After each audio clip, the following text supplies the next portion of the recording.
Hello. Welcome to Wake Up and Live with the Arts. I'm Sue Johnson, your host for today, along with James McGilvray. And we are here at the wonderful Cleveland Playhouse with two of their finest folk from the new production of Sherwood, The Adventures of Robin Hood. We want to give a shout out to Kristen Netzband, who's a little under the weather and usually gets us taken care of. And of course, Harmony, her assistant, who is doing a yeoman's job at making us comfortable to work with. Robert Barry Fleming and Jonah Winston. Yes, yes. How are you? I'm very well. How are you doing? I'm silly as ever because I can't get over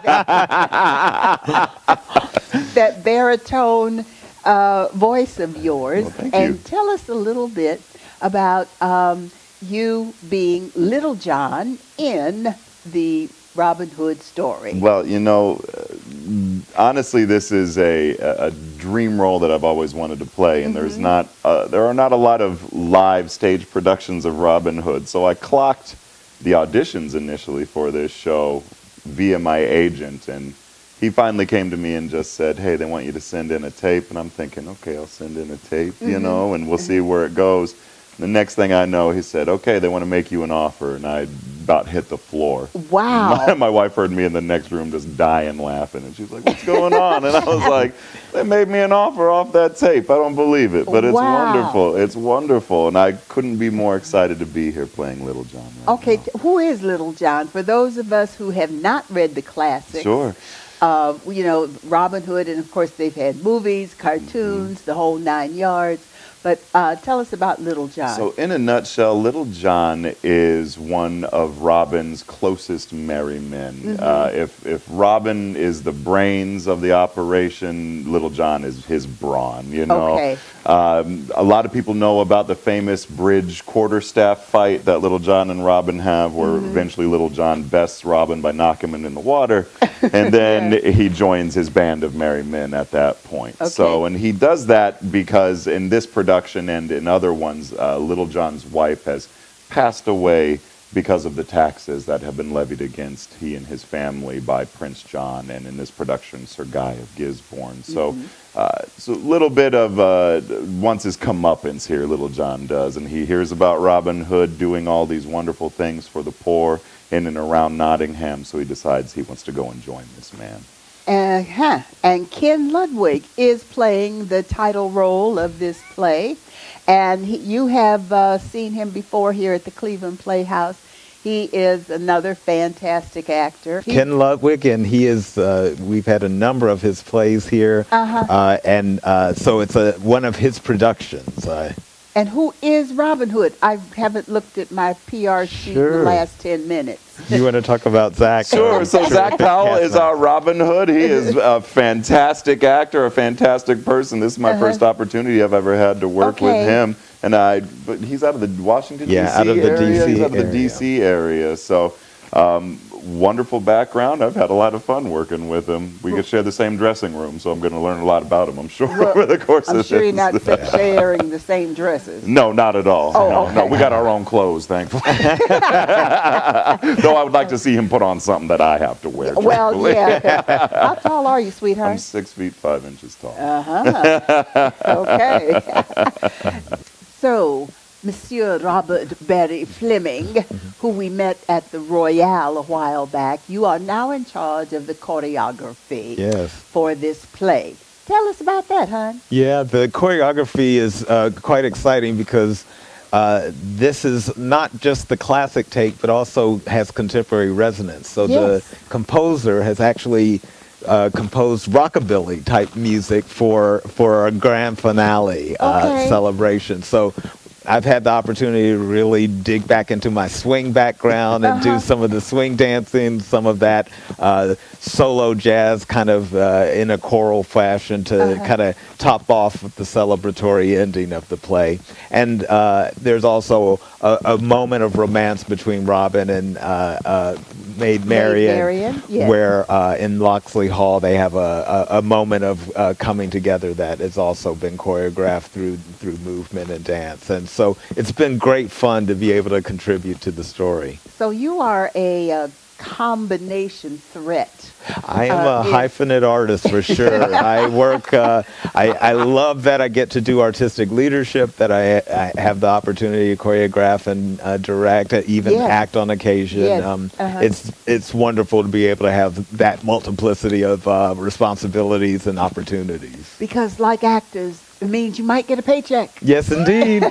Well, I'm salaried, so they just it's just, here's another role and responsibility for you. Just rolling along. I have not a single complaint, because this is what I've been working for most of my career, to have an opportunity to have that kind of diversity of experience. Do you have family here in Cleveland? I do too? indeed. I have an aunt and my uncle and my cousins, and have actually brought my mother here with me. So it's great. I get to do what I love, and I get to do it around the people I love, both in the organization and in my own family of origin. So tell us a little bit, how did you get involved in acting? And of course you do theater and film, commercial, voiceover. Absolutely. I used to do voiceover. Yes. Yeah, so I didn't realize you were some of the voices. Kool-Aid? Yeah, I've done Kool-Aid. Oh, yeah. You better believe it. Nice.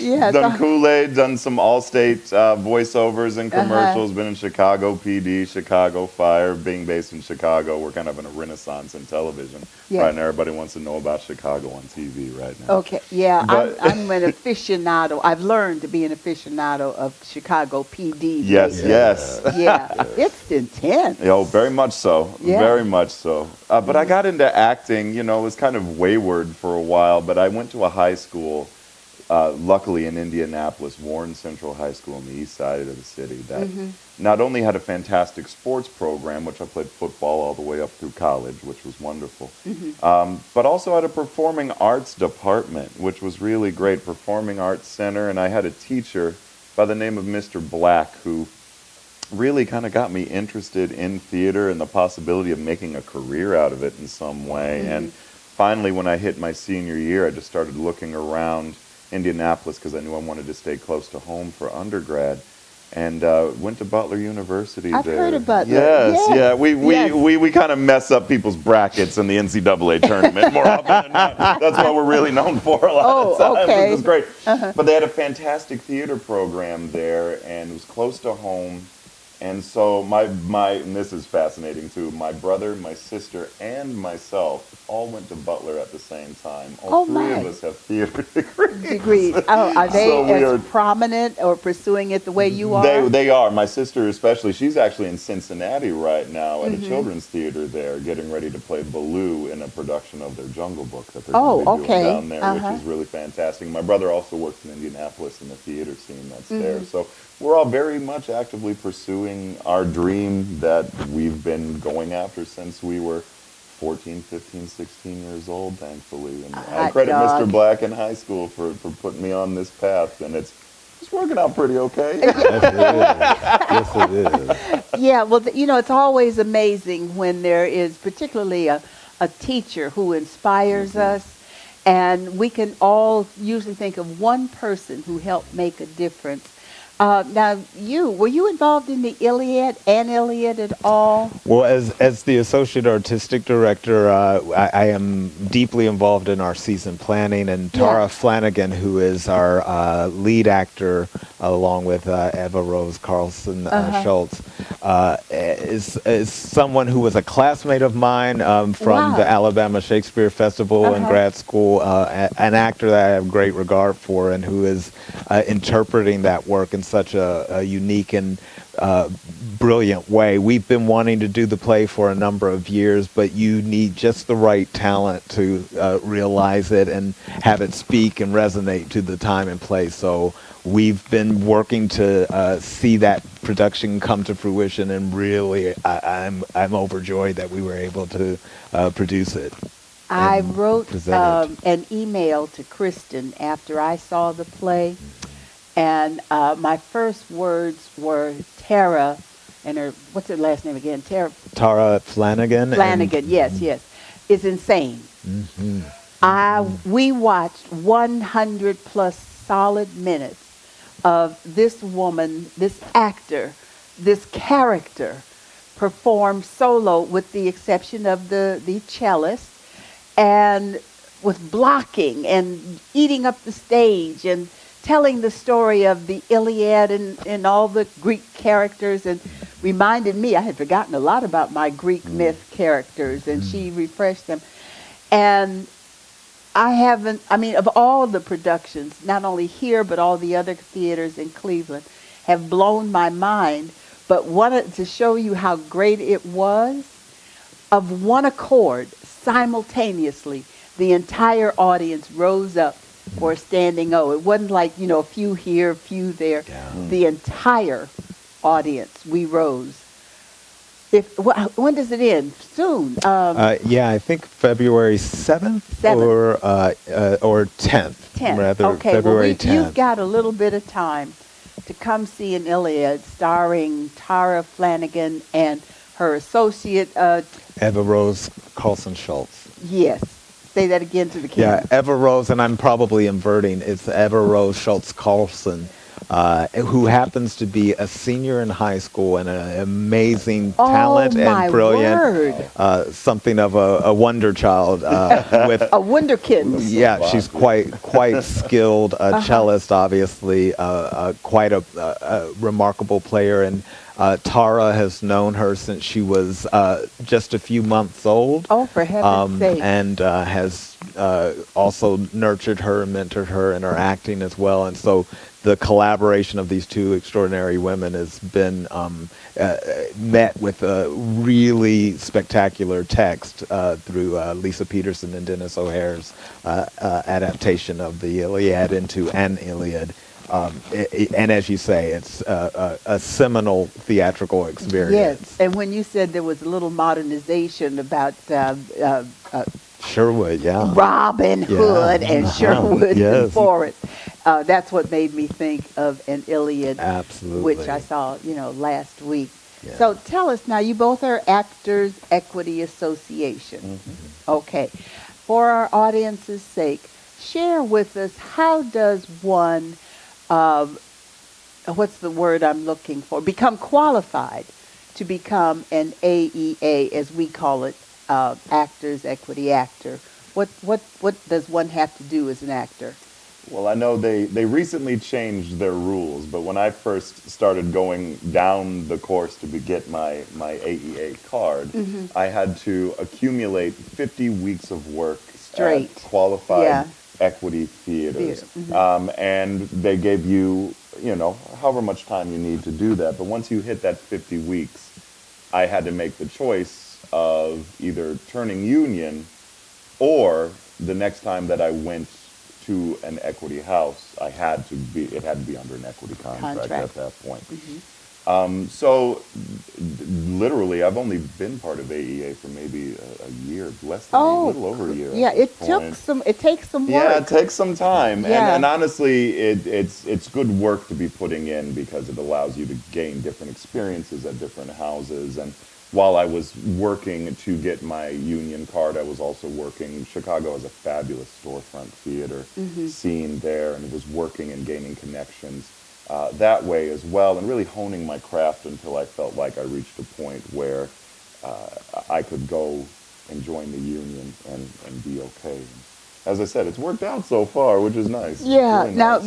you've worked the Goodman Theater, Yes. and have you worked the Goodman? I have worked the Goodman. Now, is Gary Sinise, or he was the executive artistic director or founder of Steppenwolf Steppen. Okay. Well, I knew it was close. Another great theater in Chicago. Absolutely. Yeah. Absolutely. So now tell us, from your viewpoint, because you are a combined threat actor, director. You write plays also? I have written plays. And choreographer, playwright. Tell us a little bit about, from your perspective, what would you advise an aspiring actor to do to get prepared to become a professional in whichever discipline, acting, playwriting, dancing, singing, directing and playwriting come a little differently. So what insights would you give our viewing audience for those who are interested. Of all my hyphenate identities, one that I prize most is educator. Both my parents were educators. I'm a teacher. Yep. I was a teacher. High school. I really believe in effective education, and part of I think being a great artist is having a wide breadth of knowledge about many topics, and so I had the opportunity to lead a liberal arts program and encourage young people to make sure that you get a big wide body of knowledge, because plays are about things. Oh yeah.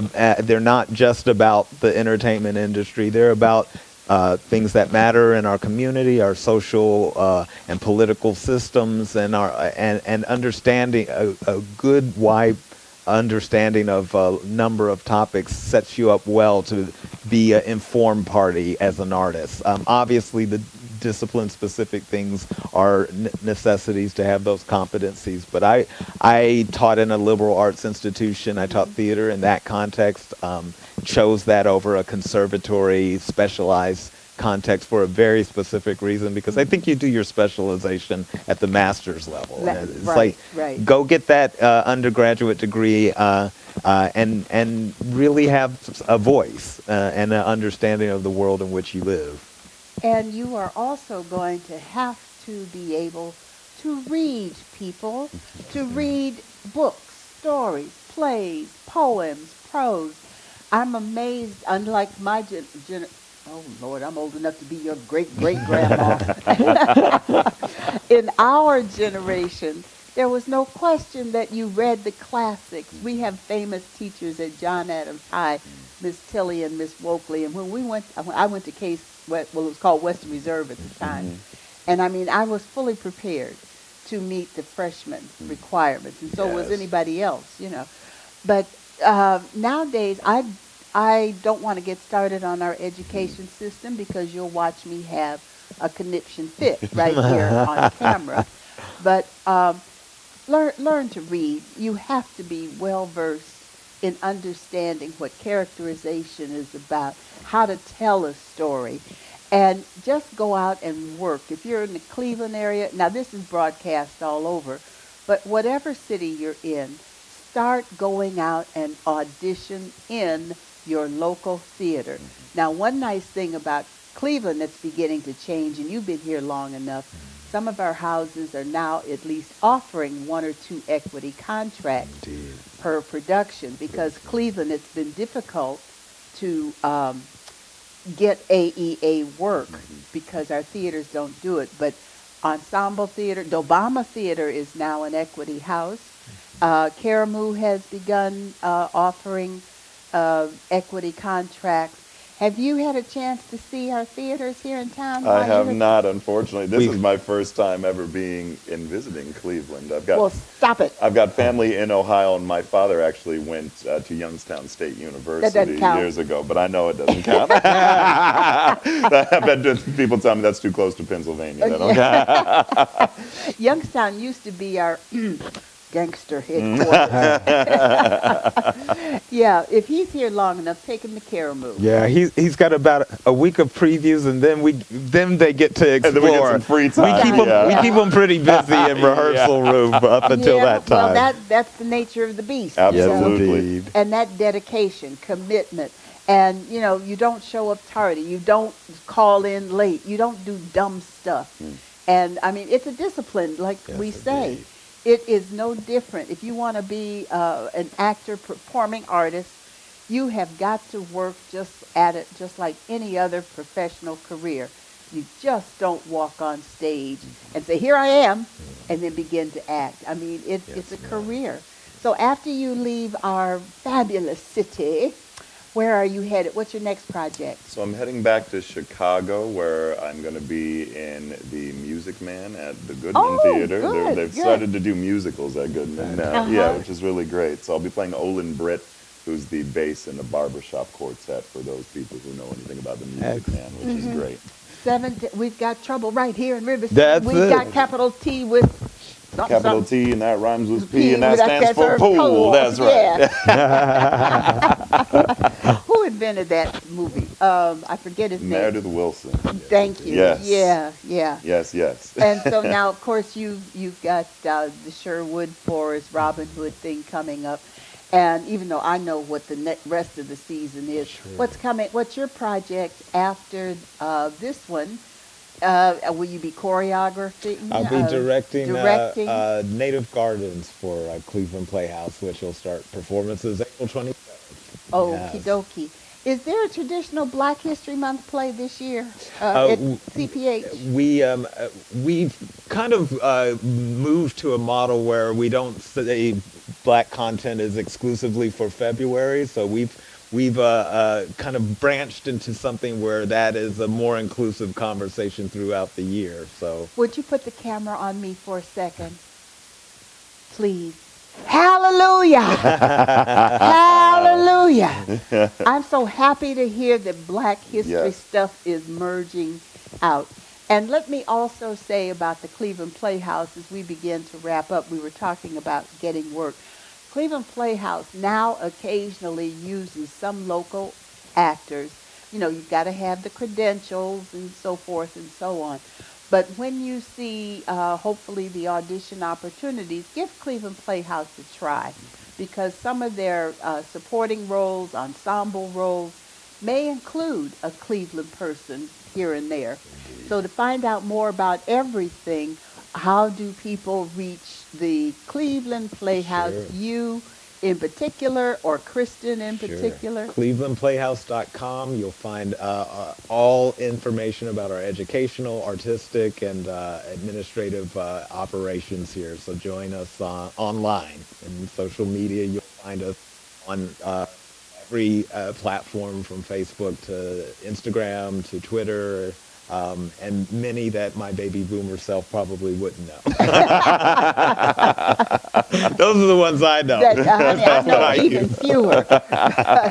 And listen, to go on the website, you will see that Cleveland Playhouse does more than plays. They have an education program. They have a community outreach program. They have a lot of things going on in addition to their plays. You work with the Cleveland State University for their programming. So Cleveland Playhouse has gotten rather comprehensive in its approach to Cleveland and beyond theater. So we're running out of time. There's a commercial with Candace. What is her last name? But anyway, it's the Charlie the Tuna thing where I don't have time to eat lunch. Yes. So you go grab a tuna pack. I'm going to do it. Eat it quick. Eat it real And then fast. get out there. Yeah. I love you guys. I'm so happy to Thanks, see Sue. you Thank again. you. Meeting It's you. my I hope you pleasure, come Sue. back. Absolutely. And I Robert didn't just needs to sneeze. invite me back now. Indeed. Well, just keep auditioning and using that voice. Absolutely. Because if nobody else, I'll be there. I'll use it for good only. So thank you, Robert Barry Thank you, Fleming Sue. and Jonah Winston. Yes, thank you. The folks from King Ludwig's Sherwood, The Adventures of Robin Hood. Opening February, here I The go. 12th. February and we start 12th. previews tomorrow. Tomorrow are February 8th. previews, and February 2nd is tomorrow, right? February 2, yes. Okay, and then the play runs through until The February 24th. February 24th. Look it up on the website. This is Sue Johnson thanking our very special guest, James McGilbray, who we're sending out prayers to him and his family. He's about to make a journey up to Michigan to check on Mom. And so let's offer up some, divine prayers for him and his mom. Thanks a lot. Glad you joined us. This is Wake Up and Live with the Arts. And we always say, be sure to wake up and live with the arts every day.